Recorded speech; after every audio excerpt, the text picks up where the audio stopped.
Good morning friends. આજના આપણા chapter સજીવો અને વસ્તી ચેપ્ટરમાં તમારા બધાનું સ્વાગત છે. કાલે મેં તમને આપણો જે ટોપિક હતો કે જેની અંદર આપણે ચરકઘાતીય વૃદ્ધિ અને સમભાવ્ય વૃદ્ધિ વિશેની થોડીક માહિતી લીધી હતી કે ભાઈ વસ્તીની અંદર જે વધઘટની જે પ્રક્રિયાઓ છે એને જો તમે આલેખ સ્વરૂપે જો તમે એનું નિરૂપણ કરશો તો તમને બે પ્રકારની વૃદ્ધિ વક્ર મળે છે. જેમાં એક પ્રકારનો વૃદ્ધિ વક્ર જે છે એને આપણે નામ આપ્યું છે ચરકઘાતીય વૃદ્ધિ. આ ચરકઘાતીય વૃદ્ધિનો આલેખ કઈ રીતના આવે છે, શું છે એ મેં તમને કાલના ટોપિકની અંદર કરાવી દીધું હતું. અને આ જે ચરકઘાતીય વૃદ્ધિ છે, આ ચરકઘાતીય વૃદ્ધિની અંદર જે સ્ત્રોત હોય છે કેવા હતા? અમર્યાદિત સ્ત્રોત હતા. ચરકઘાતીય વૃદ્ધિમાં સ્ત્રોત કેવા હતા? તો કે અમર્યાદિત સ્ત્રોત હતા. અમર્યાદિત સ્ત્રોત હશે ત્યારે હંમેશા જે વસ્તી છે એની વૃદ્ધિ કેવી થશે? ચરકઘાતીય. આ ચરકઘાતીય વૃદ્ધિ જે છે એ સમજવા માટે મેં તમને એક આપણે સમીકરણ પાડ્યું હતું. આ સમીકરણ આ હતું dn/dt = rn. આપણે આ સૂત્ર જે છે આપણે કાલે તારવી લીધું હતું. જે વસ્તુ આપણે આલેખની અંદર પણ મેં દર્શાવી હતી, જેની અંદર મેં તમને કીધું હતું કે r જે છે એને આપણે નામ આપી દીધું હતું પ્રાકૃતિક વધારાનો આંતરિક દર. આ r જે છે ને આપણે શું કીધું હતું? તો કે પ્રાકૃતિક વધારાનો આંતરિક દર.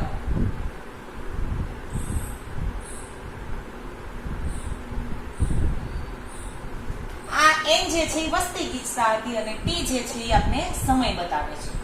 આ વસ્તુ આપણે કાલના ટોપિકની અંદર આ જે સૂત્ર છે એ આપણે કાલે તારવી લીધું હતું.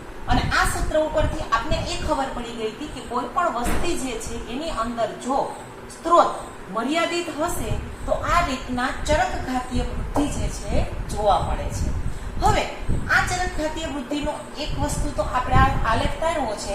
અને આ ઉપરાંત જે આલેખ હતો એ આલેખ આપણે કેવો મળ્યો તો જે આકારનો. જ્યારે ચરકઘાતીય જ્યારે વૃદ્ધિ થાય, વૃદ્ધિનો આલેખ કેવો હોય છે? હંમેશા જે આકારનો. આપણે જે આલેખ છે એનો શેપ તમે જોવો, ઇંગ્લિશનો જે છે તમે લખો છો પહેલો હું ચરકઘાતીય વૃદ્ધિનો, હું સંભાવ્ય વૃદ્ધિનો નથી કહેતી. સંભાવ્ય વૃદ્ધિનો આલેખ જે છે આપને S આકારનો મળશે. આ જે વૃદ્ધિ છે એ જે આકારનો આલેખ મળે છે આપને. કન્ટિન્યુઅસલી જે વૃદ્ધિ જે છે એ તમને લગભગ ડબલ થયેલી જોવા મળે છે. હવે આ જ વસ્તુ જે છે એ તમને એક બીજા સૂત્ર દ્વારા, આ એક સૂત્ર તો આપણે કાલે તારવી લીધું હતું. આ હજી એક વસ્તીની ગણતરી જે છે એ ઈઝી કરવા માટે એક બીજું સૂત્ર તારવેલું છે. આ જે સૂત્ર છે એ આ પ્રમાણે છે nt અહીંયા આપણે કેમ dn/dt લીધું હતું એમ જે બીજું સૂત્ર છે આ રીતના તારવેલું છે nt n0e⁻rt. આ આપણું છે બીજું સૂત્ર. જે આપણે પહેલા ઓલું તાર્યું હતું, આપણે બીજું સૂત્ર તાર્યું. હવે એમાં આપણે ખબર પડી જ જશે કે nt તો t સમયે વસ્તી ગીચતા, n0 તો 0 સમયે વસ્તી ગીચતા, r જે છે એ પ્રાકૃતિક વધારાનો આંતરિક દર છે, જો અહીંયા આપણે લખેલો છે. અને t જે છે એ તમને સમય બતાવે છે. અને e શું છે એ આપણે લખવાનું છે કુદરતી લોગેરિધમનો પાયો છે. આપણે e અહીંયા લખ્યો છે e = કુદરતી લોગેરિધમનો પાયો, જે હંમેશા અચળ હોય છે. આપણે પેલા લોગ જ્યારે મેથ્સમાં તમે ભણતા ત્યારે આપણે લોગ લેતા ને, આપણે લોગ અને એન્ટી લોગ ને જોતા, રેડી? એટલે એ જ રીતના ઈ જે છે એની વેલ્યુ ફિક્સ હોય છે. આની વેલ્યુ જે છે હંમેશા 2.71828 આ આપેલી છે. આ વેલ્યુ જે છે એ ફિક્સ જ હોય છે. એટલે ક્યારે તમને આ રીતનો સમ્સ પૂછાય તો આની વેલ્યુ જે છે એ તમારે આ જ લેવાની રહે. આમાંથી એકાદી વસ્તુ ન આપી હોય જે તમારે ફાઇન્ડ કરવાની હોય. જે આપણે ફર્સ્ટ પહેલું સૂત્ર જે કરાવ્યું હતું, જેમ કર્યું હતું એ જ રીતના આ બીજું સૂત્ર આપણે કર્યું. આ પણ ચરકઘાતીય વૃદ્ધિ જે છે ચરકઘાતીય વૃદ્ધિ ફાઇન્ડ કરવા માટેનું જ સૂત્ર છે. આ પણ છે અને આ પણ છે. જે વસ્તુ તમને આપેલી હોય ને જે વસ્તુ ફાઇન્ડ કરવાની હોય એ રીતના તમારે આ વસ્તુ લઈ અને તમે આને રિલેટેડ સમ્સ જે છે એ તમે કરી શકશો. ચરકઘાતીય વૃદ્ધિનો આલેખ આપને કેવો હંમેશા મળશે? જે આકારનો. ચરકઘાતીય વૃદ્ધિ માટે સ્ત્રોત કેવા હોવા જોઈએ? અમર્યાદિત. યાની કે જ્યારે કોઈ પ્રમાણમાં જ્યારે સ્ત્રોત હશે ત્યારે આ રીતના ચરકઘાતીય વૃદ્ધિ થશે. અને જો તમે એને આલેખ સ્વરૂપે જો તમે એનું નિરૂપણ કરશો તો તમને આલેખ જે છે એ જે આકારમાં મળે છે. હવે મેં તમને કાલે જ કીધું હતું કે ચરકઘાતીય વૃદ્ધિ સમજવા માટે એક મસ્ત ઉદાહરણ એક તમારી ટેક્સ્ટ બુકમાં આપેલું છે. આ ઉદાહરણ તમને સમજાવે છે કે જે વસ્તી છે એ વસ્તીની અંદર કઈ રીતના વધારો થાય છે. તો એના માટે તમને એક રાજા અને પ્રધાનનું ઉદાહરણ આપ્યું છે. એક રાજ્યની અંદર એક રાજા અને એનો પ્રધાન જે છે એ શતરંજનો ખેલ રમવા માટે બહુ પ્રખ્યાત હતા. બંનેને આ ગેમ રમવા માટેની બહુ જ શોખ હતી.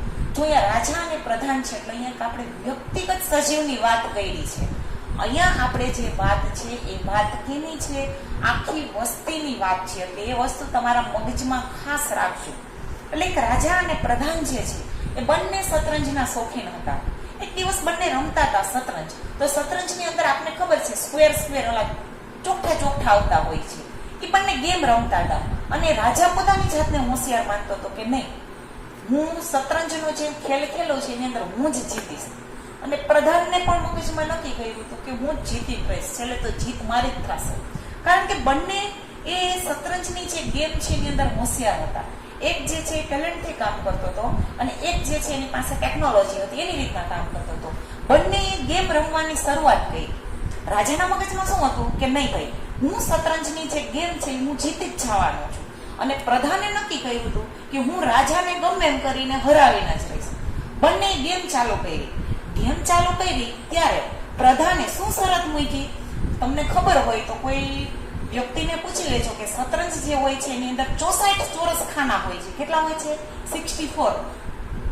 તો પ્રધાને શું શરત મૂકી કે ભાઈ રાજા, આપણે જ્યારે શતરંજનો ગેમ રમીએ, ધારો કે જો તમે જીતો તો તમારી ઈચ્છા. ને પ્રધાને કીધું જો હું જીતું તો તમારે મને મારી એક કન્ડિશન છે, કન્ડિશન તમારે મને પૂરી કરવી પડશે. જો રાજાને કીધું તમે જીતો તો તમારે મારી શરત પૂરી કરવી પડશે. તો રાજા કે કઈ વાંધો નહીં, કારણ કે એને મગજમાં શું હતું કે હું જ જીતવાનો છું. ને પ્રધાન જે છે એ હોશિયાર હતો, ચાણક્ય બુદ્ધિ વાપરતો હતો. એને શું કીધું રાજાને કે આપણા જે 64 ખાના છે ને એમાં પહેલા ખાનામાં તમે 1 ઘઉંનો દાણો મૂકો, બીજા ખાનામાં 2 મૂકો, ત્રીજા ખાનામાં 4 મૂકો, ચોથા ખાનામાં 8 મૂકો. જો ઘઉંના દાણા એક એક મૂકે છે, આવા કેટલા ખાના હોય છે? 64. ટૂંકમાં ડબલ. જે શતરંજની ગેમ જેમ ધીમે ધીમે આગળ વધે એમ ખાનાની અંદર ઘઉંની સંખ્યા શું છે? ડબલ થઈ. આ એની શરત હતી. પેલા ખાનામાં 1, બીજામાં 2, 4, પછી 8, 16, 32, 64. એમ તમને ખબર જ છે કે શતરંજની જે ગેમ છે એની અંદર ખાનાઓની સંખ્યા કેટલી છે? 64. તો તમે માર્ક કરશો કે જેમ ધીમે ધીમે ગેમ આગળ વધતી જશે, રાજાને એમ થતું હશે કે નહીં, હું શતરંજનો ગેમ જીતો છું, પણ પ્રધાન જે છે ધીમે ધીમે કરતા આ શતરંજની ગેમમાં રાજા જે છે એના ઘઉંનો ભંડાર બધો પૂરો થઈ ગયો. કારણ કે અહીંયા વૃદ્ધિ કેવી હતી? ચરકઘાતીય વૃદ્ધિ હતી. પછી રાજાને સમજાણો કે હા, હું ગેમ તો જીતો છું શતરંજની, પણ ભાઈ અહીંયા હું તો છેલ્લે તો મારા જે ઘઉંના જે ભંડાર હતા એ પૂરા થઈ ગયા. એટલે આ વૃદ્ધિ શું છે? ચરકઘાતીય વૃદ્ધિ છે. કારણ કે પ્રધાનને ખબર જ હતી કે અહીંયા મેં સંખ્યા ડબલ કરી છે, એટલે ધીમે ધીમે જેમ આગળ વધતા જશું, 64 ખાના છે તો ધીમે ધીમે આ વસ્તુ થવાની જ છે. અને ગેમ રમતા જ હતા 2 આખો દિવસ. ગેમ ઘણો ટાઈમ ચાલવાની હોય છે. એટલે ધીમે ધીમે આ શરતને આધીને બંને ચાલુ કરી હતી. ત્યારે રાજા પોતે જીતી તો ગયો, નો ડાઉટ, પણ ત્યાં જે ઘઉંના ભંડાર હતા એ ખાલી થઈ જશે. આ એક સિમ્પલ તમારા મગજમાં બેસે એવું ઉદાહરણ હતું. અહીંયા તો આપણે એક જ ખાલી ઘઉંના દાણાની વાત કરી હતી. વિચાર કરો ફ્રેન્ડ્સ, તો અહીંયા તો આપણે સૃષ્ટિની અંદર કેટલા સજીવો છે, આપણે આ જે છે એ બધું તો આપણે વસ્તી લઈ અને વાત કરી છે. તો વસ્તી જે છે એ સજીવની સંખ્યાનો સરવાળો થઈ અને પછી વસ્તી બને છે, અને પછી આ બધા સૂત્ર જે છે એ લાગુ પડે છે. એટલે આના ઉપરથી તમને અંદાજ આવી જશે કે ચરકઘાતીય વૃદ્ધિ જે છે એ કેટલી હદે થતી હશે. ડબલ વૃદ્ધિ થતી જાય છે અહીંયા. એટલે આ રીતના, કારણ કે અહીંયા શું છે ફ્રેન્ડ્સ, અહીંયા સ્ત્રોત કેવા છે? અમર્યાદિત સ્ત્રોત છે. જ્યારે જોઈ ત્યારે વસ્તીનું જે કદ છે એની અંદર જેટલા સજીવો રહે છે એના માટેની કન્ડિશન જે છે અમર્યાદિત છે. ત્યાં કોઈ પણ પ્રકારની મર્યાદા નથી. એટલે આ વસ્તુ જોવા મળી હતી. આ જ વસ્તુ એક મેં તમને આ રીતના રાજા, પ્રધાન અને શતરંજ અને ઘઉં આના ઉદાહરણ દ્વારા સમજાવી. આ મેં પહેલું ઉદાહરણ આપ્યું. હજી એક હું તમને બીજું ઉદાહરણ આપવા જઈ રહી છું કે જેમ અહીંયા કઈ રીતના આ રીતના રાજા અને પ્રધાનની જે ગેમ છે એ જ રીતના હું તમને પેરામિશનનું ચાલુ કરું. પેરામિશન જે છે આપને ખબર છે સૂક્ષ્મ જીવ છે. પેરામિશન શું છે? સૂક્ષ્મ જીવ છે. આ સૂક્ષ્મ જીવ જે છે એને જો અમર્યાદિત સ્ત્રોત મળી રહે તો પેરામિશન જે છે એ એક દિવસના સમયગાળાની અંદર એ વૃદ્ધિ કેવી થાય છે? ડબલ. આનું શું થાય છે? દ્વિભાજન. આ દ્વિભાજન જે છે કેટલા દિવસમાં થઈ જશે? એક દિવસમાં. તો તમે વિચાર કરી શકશો કે આ વૃદ્ધિ કેવી હોય છે. આ વૃદ્ધિ જે છે કેવી થઈ છે? અમર્યાદિત સ્ત્રોતને લીધે ચરકઘાતીય વૃદ્ધિ જે છે એ થઈ છે. એટલે આ જ રીતના તમે સૃષ્ટિની અંદર ઘણા પ્રાણીઓ જે છે એનું અવલોકન જો તમે કરશો અને એને જો અમર્યાદિત સ્ત્રોત મળી રહેશે તો વૃદ્ધિ જે છે એ હંમેશા કેવી થશે? ચરકઘાતીય. ખાલી અને ખાલી હું તમને હાથીની વાત કરું. હાથી કેવું મહાકાય પ્રાણી છે.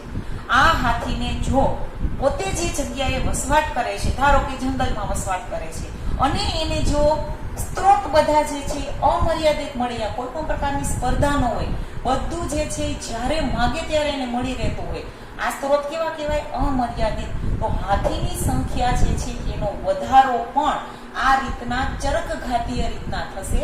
અને જો તમે એનો વૃદ્ધિનો જો ગ્રાફ લેશો તો તમને ત્યાં જે આકારનો ગ્રાફ મળશે. રેડી? આ આપણી વાત થઈ ચરકઘાતીય વૃદ્ધિની. હવે હું તમને વાત કરવા જઈ રહી છું સંભાવ્ય વૃદ્ધિ, યાની કે લોજિસ્ટિક વૃદ્ધિ કહેવામાં આવે છે. તો જોઈએ સંભાવ્ય વૃદ્ધિમાં શું હોય છે? તો કે સંભાવ્ય વૃદ્ધિમાં મર્યાદિત સ્ત્રોત હોય છે. અહીંયા કંઈક મર્યાદા આવી જતી હોય છે. એટલે અમુક છે એનો મહત્તમ સ્ત્રોત હોય છે, ત્યાં સુધી જ એને મળી રહેવાનું છે, પછી એને કંઈ મળવાનું નથી. અને આ જે મર્યાદિત સ્ત્રોત હશે ત્યારે શું થશે? જે ખોરાક પ્રાપ્તિ છે, એનું જે નિવાસ સ્થાન છે, અને બીજી કોઈ પણ કન્ડિશન છે, આ હંમેશા શું થશે? મર્યાદિત સ્ત્રોતને લીધે અહીંયા સ્પર્ધા જોવા મળશે. થશે સ્પર્ધા. ધારો કે કોઈ પણ વસ્તુ જે છે, હું જ તમને વાત કરું કે ઘરમાં ધારો કે અત્યારે ચાલો ને કોઈ ફ્રૂટની અંદર અત્યારે વધારેમાં વધારે ફ્રૂટ શું આવે છે? ધારો કે એક કેળું છે, ઘરની અંદર બીજા બધા કેળા બધાએ ખાઈ લીધા છે, હવે એક કેળું છે અને ખાવાવાળા 3 છે, તો શું થશે? સ્પર્ધા થશે ને. ઓલો કે હું ખાન, ઓલો કે હું ખાન, ઓલો કે હું ખાન. તો એમાં જીતશે કોણ? જે પોતે વાત ચાતુર્યમાં સારો હશે ને એમ કે ઓલો ડ્રામો કરતો હોય ને એના બહુ ભૂખ લાગી છે, હું ખાઈ લઉં એટલે ઓલો શું કહેશે? એ જીતો કેવી? એ 3 વચ્ચે સ્પર્ધા થઈ ગઈ, ખોરાક માટેની સ્પર્ધા થઈ ગઈ, અને એમાં એક છે જે જીતી ગયો છે, એ જીતશે એટલે એ ખોરાક કોને મળશે? કેળું જે છે એ કોને મળશે? જે જીતશે એના. એટલે અહીંયા સ્ત્રોત શું હતો? અહીંયા એક આપણી કન્ડિશન આવી ગઈ છે કે ગમે ત્યારે સંભાવ્ય વૃદ્ધિ જે છે એ સંભાવ્ય વૃદ્ધિ માટે જવાબદાર વસ્તુ શું છે? તો કે ત્યાં સ્ત્રોતની કંઈક મર્યાદા આવી જતી હોય છે. સ્ત્રોતની મર્યાદા આવશે એટલે ત્યાં શું થશે? સ્પર્ધા થશે. આ જે સ્પર્ધા થાય છે એમાં જે જીતશે એ પોતે એનો હકદાર થશે. એટલે અહીંયા ટૂંકમાં સ્ત્રોત જે છે એની લિમિટેશન આવી ગઈ છે. એટલે કાલે મેં જે તમને પેજ નંબર 230 કે સમથિંગ જે કંઈ હતું એના ઉપર આપણે 2 ગ્રાફ દોર્યા હતા. ઉપરનો જે હતો એ જે આકારનો મળ્યો હતો, અને જે સંભાવ્ય વૃદ્ધિ જે છે એનો આલેખ તમને એસ આકારનો મળશે. સંભાવ્ય વૃદ્ધિ જે છે એનો આલેખ તમને હંમેશા કેવો મળશે? એસ આકારનો. એસ આકારનો આલેખ મળશે. હવે આ જે તમને એસ આકારનો આલેખ મળે છે એના માટે જવાબદાર વસ્તુ શું છે? મર્યાદિત સ્ત્રોત, અને એના વચ્ચે સ્પર્ધા થઈ છે, એના લીધે થઈ છે. જેને આ જે સ્પર્ધા થઈ છે, કારણ કે અહીંયા અમુક લિમિટ જ છે, આ જે છે એને વસ્તીની શું કહેવામાં આવે છે? વહન ક્ષમતા, યાની કે તરીકે ઓળખવામાં આવે છે. વહન ક્ષમતા, કે જેને સિમ્બોલાઇઝ કરીએ છીએ એન, કે. રેડી? હવે આ જે વહન ક્ષમતા જે છે, આ વહન ક્ષમતાની ડેફિનેશન કહું છું તમને. એક જે વસવાટ હોય છે એની અંદર, તો કે પ્રકૃતિમાં કોઈ એક વસવાટમાં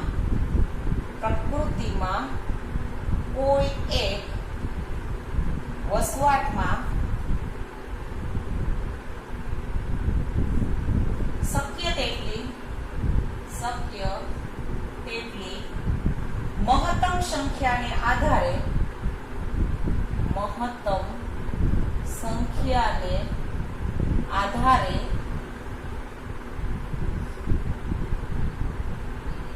મહત્તમ સંખ્યાને આધાર આપવા માટે મહત્તમ સંખ્યાને આધાર આપવા માટે પર્યાપ્ત સ્ત્રોત હોય છે, પર્યાપ્ત સ્ત્રોત હોય છે.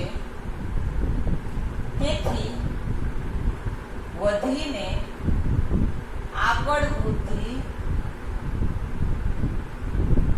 અશક્ય છે. રેડી? કોઈ પણ એક વસવાટ હોય એની અંદર ફિક્સ વસ્તુઓ હોય છે, તો એની જે સંખ્યા હોય છે મહત્તમ સંખ્યાને આધારે ત્યાં જે વસવાટ છે એમાં કોઈ પણ સ્ત્રોત જે છે પર્યાપ્ત સ્ત્રોત હોય છે એ સ્ત્રોત પૂરતી જ વૃદ્ધિ થશે. પછી શું થાય જશે? ત્યાં વૃદ્ધિ થવી અશક્ય હોય છે. આ મર્યાદાને પ્રકૃતિની વહન ક્ષમતા કહે છે. વહન ક્ષમતા માટે આપણે સિમ્બોલ શું લીધો છે? કે. રેડી? આ વહન ક્ષમતા માટે આપણે સિમ્બોલ કે લીધો છે અને એના માટેનું જે સૂત્ર જે છે એ આપણે હવે તારવવા જઈ રહ્યા છીએ કે જે તમને જે આલેખ કાલે હતો એ આલેખની અંદર જ આપેલું છે. જોવો સામે એ સૂત્ર જે છે હું તમને લખી આપું છું. dn/dt dn/dt is equal to rn અને અહીંયા કાઉન્સમાં લેવાનું હોય છે k - n/k. જો આપણું બીજું સૂત્ર આવ્યું. રેડી? આ આપણે સૂત્ર મેં તમને તારવી દીધું છે જે સંભાવ્ય વૃદ્ધિ માટેનું સૂત્ર છે. dn/dt is equal to rn કાઉન્સમાં k - n/k. k એટલે શું છે એ મેં તમને સમજાવી દીધું છે. એને પ્રકૃતિની વહન ક્ષમતા તરીકે ઓળખવામાં આવે છે. n જે છે વસ્તી ગીચતા, dn વસ્તી ગીચતા, dt એટલે t સમય વસ્તી ગીચતા, r જે છે એ જો અહીંયા લખેલો છે પ્રાકૃતિક વધારાનો આંતરિક દર એટલે r, n જે છે વસ્તી ગીચતા, કે આવી ગયું. થઈ ગયું? આ સૂત્રની અંદર બધી જ વસ્તુઓ જે છે એ મેં તમને સમજાવી દીધી છે. રેડી? એટલે સંભાવ્ય વૃદ્ધિ દર છે એના માટે જવાબદાર વસ્તુ છે મર્યાદિત સ્ત્રોત. સ્પર્ધાને લીધે આ બધું થાય છે. આલેખ કેવો મળશે? S આકારનો મળશે. વહન ક્ષમતા શું છે એ વસ્તુ મેં તમને સમજાવી દીધી છે અને એના માટેનું સૂત્ર જે છે એ મેં તમને તારવી દીધું છે. એટલે ફ્રેન્ડ્સ, આજના લેક્ચરની અંદર મેં તમને આમ તો તમે જુઓ તો એ બે પાર્ટ પાડી દીધા છે. સંભાવ્ય વૃદ્ધિ અને ચરકઘાતીય વૃદ્ધિનો જે ડિફરન્સ છે એ બતાવ્યો છે. અમર્યાદિત સ્ત્રોત, મર્યાદિત સ્ત્રોત, G આકારનો આલેખ, S આકારનો આલેખ, આનો સૂત્ર આવો, આનો સૂત્ર આવો.